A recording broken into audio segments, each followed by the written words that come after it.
Good day, I am Arlina Salvador, third year student nurse from Nueva Ecija University of Science and Technology. Today, I am going to perform a procedure of nasogastric tube insertion. The goal of this procedure is to improve every patient's nutritional intake and maintain their nutritional status. Assessment. Assess for the doctor's order. Because this procedure is an invasive procedure, therefore, this procedure might depend on the order of the doctor to avoid any problem and prevent harm to the patient. Next, assess for the client's level of consciousness and level of knowledge and understanding toward this procedure. Patients must be able to follow instructions related to nasogastric insertion to allow for passage of tube through the nasal and gastrointestinal tract. Next, assess for the availability and functionality of needed materials. This is to make sure that the equipment is functioning properly before using it to the patient. Next, check for the history of nasal surgery and deviated septum. Assess patency of nares. This may help to determine the nostril that is suitable to be used as an insertion site. Next, determine presence of gag reflex to prevent possible cause of aspiration. And lastly, assess for the mental status or ability to participate in the procedure. It may lessen the anxiety of the patient about the procedure and to provide relaxation to the patient for his or her to be able to cooperate during the procedure. Planning. Before inserting a nasogastric tube, determine the size of the tube to be inserted and whether the tube is to be attached to suction. It is important to check for the size of the tube because nasogastric tube comes with different sizes for adults and pediatric patients. Next, prepare equipment. Large or small bore tube, non-latex prepared. Non-allergenic adhesive tape, 2.5 cm, 1 inch wide. Clean gloves, water-soluble lubricant, facial tissues, glass of water and drinking straw, 20 to 50 ml syringe with an adapter, basin, pH test strip or meter, bilirubin dipstick, stethoscope, disposable pad or towel, clamp or plug, optional, anti-reflux valve for air vent if saline sump tube is used, suction apparatus, safety pin and elastic band, and CO2 detector, optional. First, introduce self and verify the client's identity using agency protocol. Explain to the client what you are going to do. In verifying the clients, there are many ways, using door tag names, wrist tag, and bedside name tag. Also, you can ask your patient directly for verification. Good day, ma'am. I am Arlina Salvador from NUST, your student nurse for today. May I know your name? Jillian. Okay, ma'am. Jillian, can I see your wristband? Okay, ma'am. Today, I will going to perform nasogastric insertion to you because you are having trouble swallowing food through your mouth. So I need to place a fine tube through your nose going into your stomach to allow us to provide you with nutrition. This procedure will be uncomfortable, but it should not be painful or taking very long. If at any point it becomes too uncomfortable and you want me to stop, just raise your right hand. Is that okay with you, ma'am? Yes.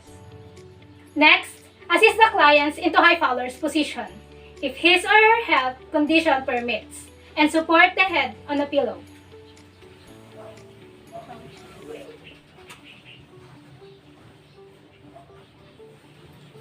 Next, place a towel or disposable pad across the chest.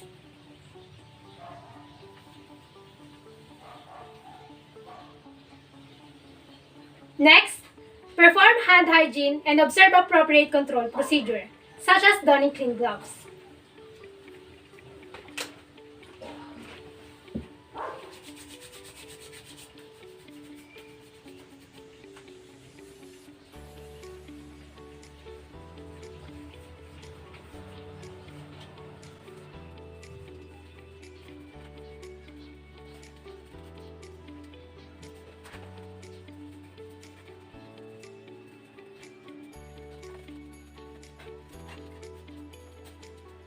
Next, provide for the client's privacy.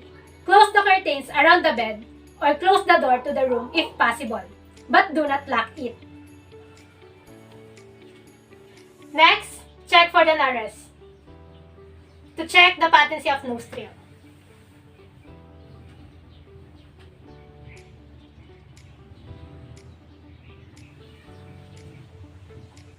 After that, prepare the tube and support the clients during the procedure. It provides comfort to the client. Next, determine how far to insert the tube. Use the tube to mark off the distance from the tip of the nose to the tip of the earlobe, and from the tip of the earlobe to the tip of xiphoid process. Mark this length with adhesive tape if the tube doesn't have markings.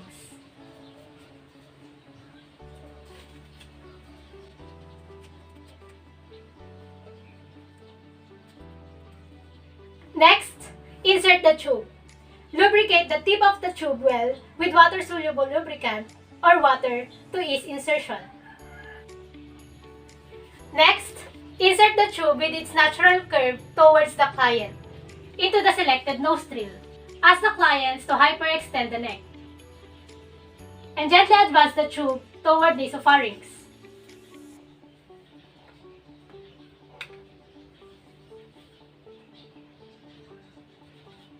Next, if the client gags, stop passing the tube momentarily. Have the client rest. Take a few breaths and take sips of water to calm the gag reflex.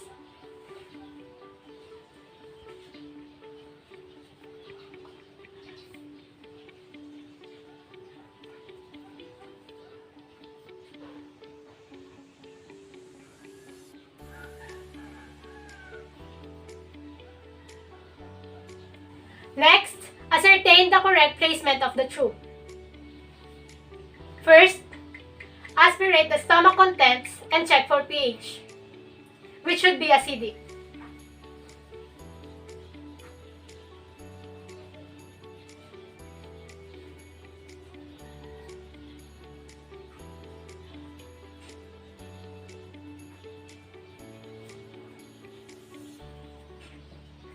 Next, confirmed by X-ray. And last, place a stethoscope over the client's epigastrium.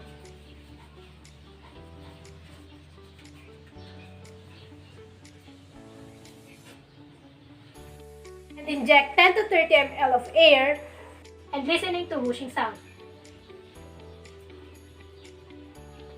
Positive and whooshing sound. And last, secure the tube by taping it to the bridge of the client's nose.